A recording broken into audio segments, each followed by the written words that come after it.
The new Samsung Galaxy S25 FE is here. Samsung's Fan Edition phones were created to give you that top-tier flagship experience without the flagship price tag, and honestly, people absolutely loved the Galaxy S20 and S21 Fan Editions. But with this 5th iteration, it feels like Samsung might have forgotten what a Fan Edition is all about. We've also got the standard Galaxy S25 here, and we'll take a deep dive into the design, display, performance, cameras, and battery of these two phones to see if the S25 FE is still a great value or just pointless. Hey, I'm Olive, your host here at Versus.com.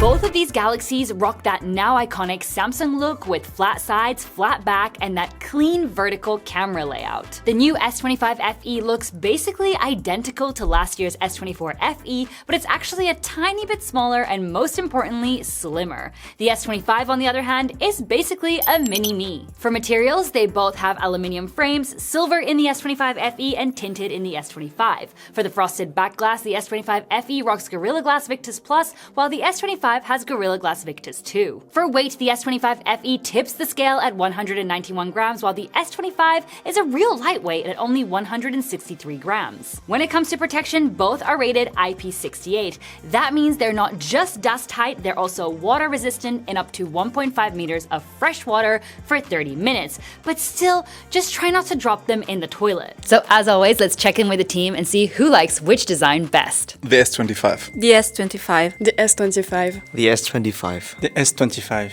What about you? I'm also gonna have to go for the S25. Also, if you want to check out any of these devices, feel free to check direct links in the description below. Now, let's check out these displays. The S25 FE comes with a 6.7-inch AMOLED display, while the S25 packs a smaller 6.2-inch LTPO AMOLED panel. Both screens support 120Hz refresh rate, but the S25 FE can only switch between 60 and 120Hz, while the S25 can drop to 1 single Hz. We threw them under simulated sunlight at over 100,000 lux and measured how bright the screen typically gets using a full white screen. The S25 FE reached 1,272 nits, while the S25 was much brighter at 1,578 nits, making it the best in bright conditions. For security, we have under-display fingerprint scanners in both, but the S25 FE is optical, while the S25 uses a more reliable ultrasonic one. Now, for even more info on screen specs, including our measured peak brightness, feel free to pause the video right here. For screens, it really depends on what's most important to you.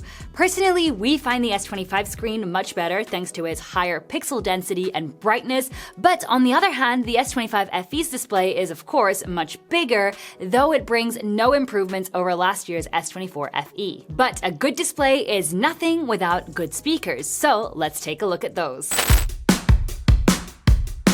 Both of these Galaxies have stereo speakers for an immersive experience. Give them a listen.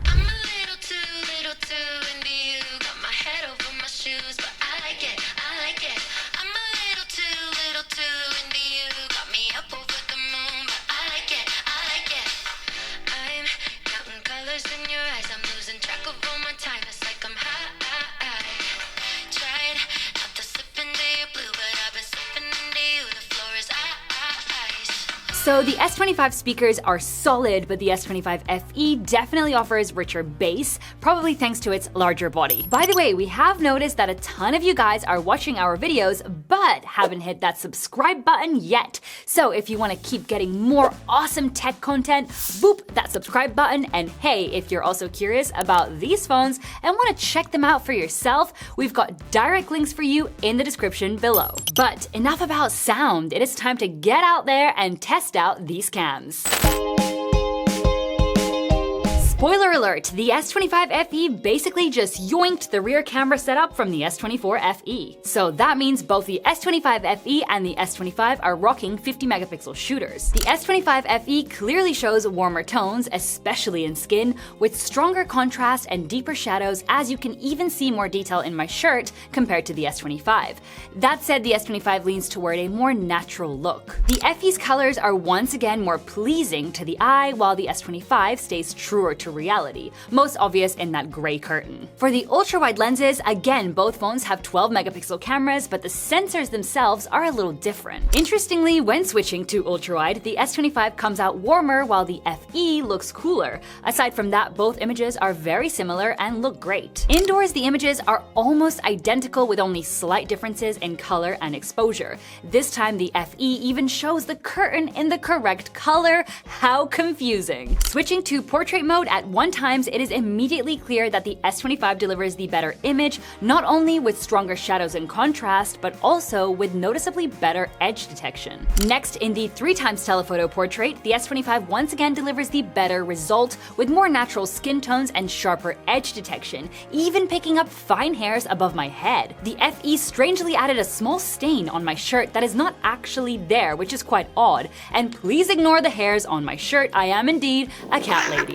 When it comes to video with the main cameras, both can shoot at up to 8K 30 FPS. Just a heads up, we always film all of our videos in 4K at 30 FPS. The S25 FE shows higher exposure, which brightens the subject, but also blows out the highlights in the sky. The S25, by contrast, delivers a more natural look, although lifting the shadows and contrast slightly would help preserve more detail. For portrait video mode, we have a maximum of 4K 30 FPS format. In this mode, both devices perform well and the videos are fully usable. The main differences are in skin tones, with the S25 looking warmer, and in contrast, which is a little too strong on the FE. On the plus side, the FE does render my black shirt as truly black. With the ultra-wide cam, you can expect a maximum of 4K 30 FPS on both of these bad boys. While the footage from both phones is usable, the S25 stands out with more natural skin tones and better handling of shadows and contrast. The FE does improve a bit once I get closer to the camera, but it still falls short. At the front is where we find a small upgrade on the S25 FE, as it now uses the same 12-megapixel sensor found on the regular S25. Both images are pretty similar, with the main difference being skin tones, but the S25 is clearly sharper. In low light, the S25 once again delivers the better result, with stronger dynamic range, more accurate skin tones, and sharper detail. For video, you can film at up to 4K 60 FPS with this cam on both phones. It's clear that the S25 performs better here, as the FE becomes completely blurry when I move further from the camera. It's also overexposed and slightly too warm. On the positive side, the FE does create a pleasant background blur when I am closer. So now let's take a look at the audio on both of these devices. I'm gonna start over here with the S25 FE. What do you guys think? How do I sound? As always, I'm in a relatively, not so busy area. There are some cars, some bikes going around, so how do I sound? And then let's move on to the S25.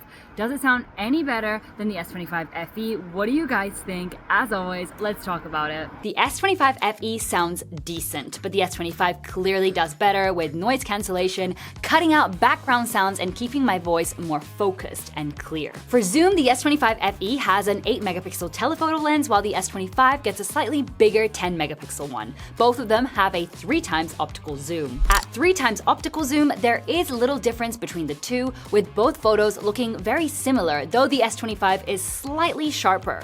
At 10x digital zoom, the story is similar, but the FE's image looks a bit blurry and the blacks are too lifted. At 30x, neither result is impressive, yet the S25 has the edge since the FE shows some odd artifacts in this area here. Now let's kill the lights and snap some low light shots. In this first wide shot, neither photo looks amazing, but the S25 preserves the low light atmosphere better with accurate skin tones, while the FE is a bit sharper but looks washed out. Interestingly, in ultrawide, the tables turn, with the FE producing a warmer and more pleasant low-light atmosphere, while the S25 looks washed out and grainy. In portrait mode, neither phone excels at edge detection, but the S25 delivers a more pleasing result with less grain, while the S25 FE offers more accurate colors. Low-light telephoto shots are not a strong point for either device, as the results are underwhelming. If we had to choose, the S25 handles it slightly better, but only by a small margin. In this standard wide video, neither phone performs performs perfectly, but the S25 clearly has less noise and delivers a sharper image. It still struggles, though it maintains a better low-light atmosphere overall. In ultra-wide video, the S25 is clearly better than the FE, showing less blur and reduced noise. The footage still isn't great though, as there is visible lens shake and some remaining noise. Overall, it is clear that the S25 is the stronger performer across most categories. That said, the S25 FE is not bad at all and delivers solid images and videos. The choice really comes down to how much you value camera performance. For example, my mom would be perfectly happy with the FE, but since I often use my phone to create content, I would choose the S25 for its slightly more true-to-life results. Now that we covered cameras though, let's see what's the deal with performance.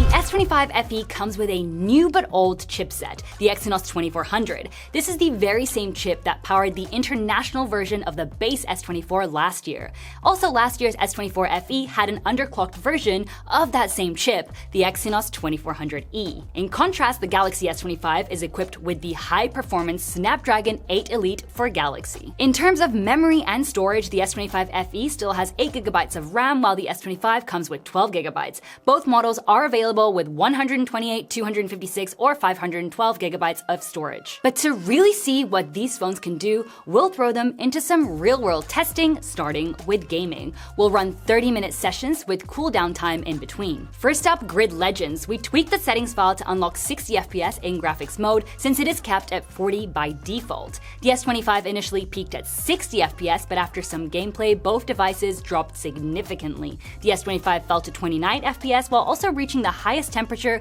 of 51 degrees Celsius. Next, we launched Wuthering Waves and cranked the graphics all the way up. Once again, the S25 began at a higher 59 FPS and stayed above the S25 FE, settling at 43 FPS after some gameplay. However, it was also the hottest, reaching 50 degrees Celsius. Moving on from gaming, we exported 99 photos in Lightroom. The S25 was the quickest, finishing the export 5 seconds faster than the S25 FE. Next, we rendered a 3-minute 4K 30 FPS video in KineMaster. This time, the S25 FE was faster, rendering the video in just 25 seconds. But now, let's check out some benchmarks. In Geekbench 6, the S25 definitely showed an overall better performance compared to the S25 FE in both single and multi-core tests. This was expected as the S25 uses a stronger chipset. In 3D Mark's Wildlife Extreme Stress Test, once again, the S25 got a higher score in both the best and lowest loop. This is likely due to its stronger GPU and less aggressive throttling. In Antutu, surprisingly, the S25 FE actually scored higher, but not by much. This slight edge is likely down to memory and software optimizations rather than raw power. Lastly, we ran the cross-platform disk check benchmark to measure read and write speeds. Interestingly, the S25 FE scored higher in sequential write, but lower in all the other tests. So the FE writes faster, while the S25 is stronger in read and mix tasks. So, in terms of performance, both devices handle daily tasks and multitasking smoothly, but the S25 consistently pulls ahead in benchmarks and sustained gaming thanks to its stronger hardware and better thermal management. The FE keeps up well for casual use, but under heavier loads, the S25 is the more reliable performer and will age better over time. Now, let's dive into the software side of things. Out of the box, the new S25 FE is running One UI 8 based on Android 16. On the flip side, the S25 just received its taste of One UI 8, meaning both phones are officially on Android 16. Samsung is promising a full 7 years of software and security updates for both models. That means you're covered until at least the release of Grand Theft Auto 6. When you dive into the screens, you'll find a familiar and identical user interface on both devices. We have smooth animations and a ton of personalization options, from the lock screen to the icons. Beyond the aesthetics, One UI is packed with AI goodies. You've got the Now Brief, which gives you contextual information about your day. In the gallery, you'll find useful features like generative edit to move things around in your photos, or sketch to image to create some random whimsical works of art. On top of all that, you get access to Google Gemini and, of course, Circle to Search. We do have to mention that there is some bloatware pre-installed, but it's super easy to uninstall, not like in the old TouchWiz days. Alright, let's wrap this up with our final category.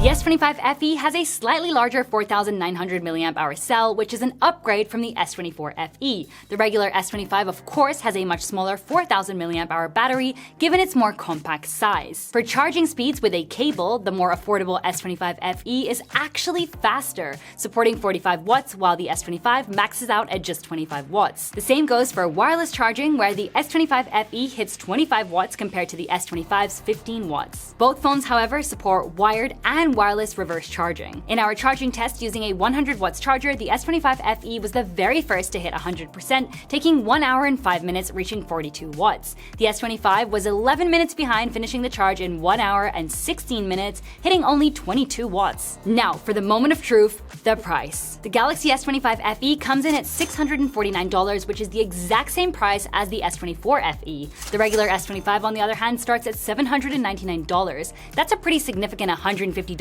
difference, which is enough to buy you a pair of Galaxy Buds 3 FE. However, we've already seen the base S25 get some steep discounts, which brings its price a lot closer to the S25 FE's, making the deal a no-brainer. So, altogether, while the Galaxy S25 FE is the cheaper device and gives you a bigger screen, the regular Galaxy S25, especially with a good discount, is hands down the better option here. Previous Fan Edition phones were all about giving you amazing flagship power for an unbelievable price, but this time around, the S25 FE feels less like a new phone and more like a repacked S24 FE, just with a slightly bigger battery. So, what do you think? Could it be even smarter to just grab an S24 FE with a current discount, or would you rather wait a couple of months for the S25 FE's price to drop? Let us know what you'd do in the comments below. And of course, you can find direct links to both of these Galaxies in the description below. Oh, and since we talked about the Galaxy S24 FE so much in this video, if you want to see how its camera stacks up against the Galaxy A56 and the base S24, make sure to poke this link right here. Before you go and argue in the comments about which phone is better, don't forget to give us a big thumbs up and hit subscribe,